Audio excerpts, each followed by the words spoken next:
নমস্কার, আমার নাম পুরু ধাওয়ান এবং আজকের এই ভিডিওতে আমরা ফিস্টুলা নিয়ে কথা বলবো। কারণ কিডনির রোগীরা আসেন, তারা জিজ্ঞেস করেন, ডাক্তারবাবু আমাদের বলা হয়েছে ফিস্টুলা করাতে হবে, আমরা করাবো কি করাবো না? অনেকেই খুব ভয় পান কারণ তাদের মনে হয় এটা সার্জারি। অনেক বড় সার্জারি হলে তার উপকারিতা আর ক্ষতি কি কি তাদের মনে হয় ভেতরে কোনো পাইপ ঢোকানো হবে।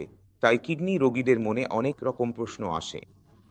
যখন তাদের বলা হয় যে আপনাকে ফিস্টুলা করাতে হবে, তখন এই ফিস্টুলা কি, কত বড় সার্জারি, এসব আমরা এখন বোঝার চেষ্টা করব। যখন কিডনি পুরোপুরি নষ্ট হয়ে যায়, আর কোনো উপায় থাকে না ডায়ালিসিস ছাড়া, তখন ডায়ালিসিস সহজ করার জন্য ফিস্টুলা তৈরি করা হয়। এখন এই ফিস্টুলা কি এবং একে আমরা ফিস্টুলা কেন বলি, সেটাও আমরা বোঝার চেষ্টা করব। মানে হলো আর্টারি ভেনাস ফিস্টুলা, অর্থাৎ আপনার আর্টারি আর ভেনের মধ্যে যে সংযোগ থাকে সেটাকেই আমরা ফিস্টুলা বলতে পারি। তাহলে যদি আপনি নিজের হাতের দিকে তাকান, তাহলে এখানে নীল নীল লাইন দেখতে পাবেন। এই যে নীল বা সবুজ যেটা আপনি দেখতে পাচ্ছেন, এগুলো আমাদের ভেন, যেগুলো আমাদের দেহের নোংরা রক্ত আবার হৃদয়ের দিকে নিয়ে যাচ্ছে। এভাবেই একটি লাল রঙেরও থাকে, কিন্তু সেটা ভেতরের দিকে থাকে, যেটা সাধারণত আমাদের চোখে পড়ে না। যারা খুব ফর্সা, যাদের ত্বক খুব পাতলা, তাদের ক্ষেত্রে মাঝে মাঝে দেখা যায় তাদের মুখে বা বাহুতে পাতলা পাতলা লাল রঙের দাগ বা রেখা দেখা যায়। এই পাতলা পাতলা রেখাগুলোই হচ্ছে ক্যাপিলারি। কিন্তু এগুলোরই বদরূপ, যেটাকে আমরা আর্টারি বলি, সেটা অনেক গভীরে থাকে। এখন এই গভীরে থাকা আমাদের আর্টারি এবং আমাদের এই ভেন যখন আমরা ছোটখাটো সার্জারির মাধ্যমে একে অপরের সাথে যুক্ত করি, তখন একে আমরা ফিস্টুলা বলি। এর উপকারিতা হলো বারবার ডায়ালিসিস করার জন্য পার্মাক্যাথ ব্যবহার করতে হয় না। আমরা 2টা সিরিঞ্জ ঢুকিয়ে কাজটা সেরে ফেলি। রক্ত নেওয়া দেওয়ার কাজ খুব সহজেই সেখান থেকেই হয়ে যায়। তাই ডায়ালিসিসকে সহজ ও সুবিধাজনক করার জন্য ফিস্টুলা পরামর্শ দেওয়া হয়। এখন রোগীরা বলেন, আমি ফিস্টুলা করাবো না, আমার পার্মাক্যাথ দিয়েই আপনি ডায়ালিসিস চালিয়ে যান। পার্মাক্যাথের সবচেয়ে বড় সমস্যা কি হয়, সেটা হলো যখনই আবহাওয়া একটু আর্দ্র হবে বা একটু ময়লা থাকবে, বাতাসে ধুলোবালি বেশি থাকবে, তখন আপনার পার্মাক্যাথে ইনফেকশন হওয়ার সম্ভাবনা অনেক বেশি থাকে। মানে, যদি ইনফেকশন হয়, তাহলে সেপ্টিসেমিয়া হওয়ার ঝুঁকি থাকে, বারবার জ্বর আসার সমস্যা দেখা দিতে পারে।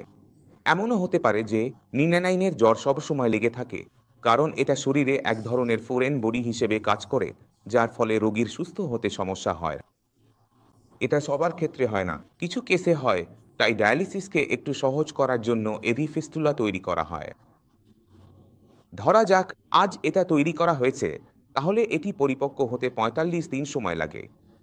যে ক্ষতটা হয়েছে, যেখানে আমরা সেলাই দিয়েছিলাম, সেটা খুলতে যতটা সময় লাগে এবং যেটা সেরে উঠতে হয়, সেটা সেরে ওঠে। তাই 45 দিনের একটা ওয়েটিং পিরিয়ড থাকে। এবার এর সাথে কি হয়, কিছু কিছু জটিলতাও মাঝে মাঝে আমাদের দেখতে হয়।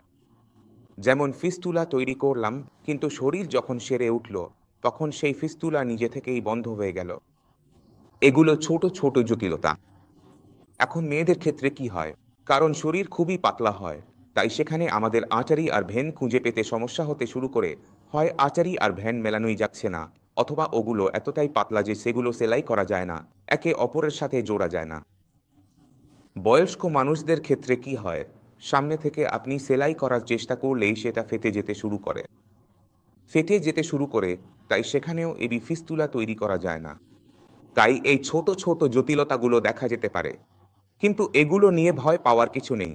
আপনাকে সবসময় নিজের কিডনির যত্ন নিতে হবে।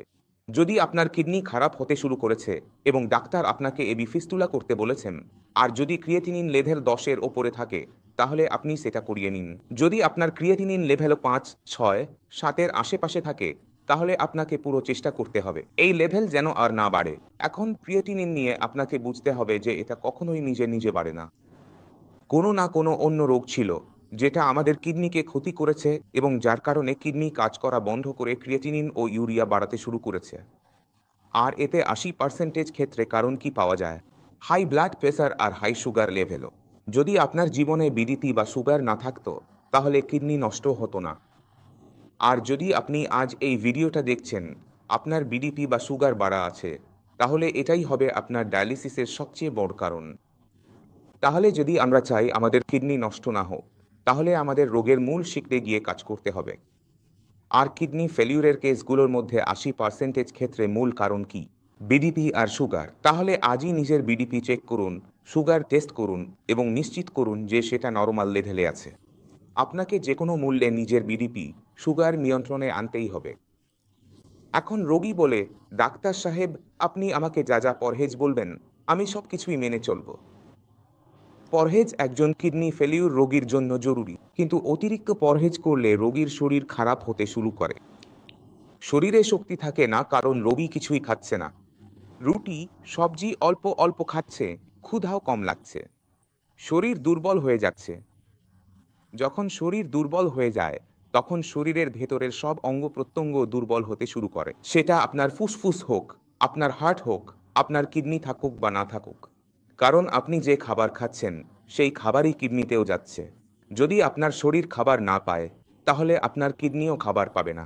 এমন ক্ষেত্রে কি হয়, যখন আমরা ওজন কমাই তখন শুরুতে আমাদের ক্রিয়েটিনিন লেভেলও 1-2 মাসের জন্য নিচে যেতে দেখা যায়। রোগীর মনে হয়, বাহ, দারুণ, আমার ক্রিয়েটিনিন কমতে শুরু করেছে, আমি নিয়ম মেনেছি, আমার কিডনি ভালো হতে শুরু করেছে।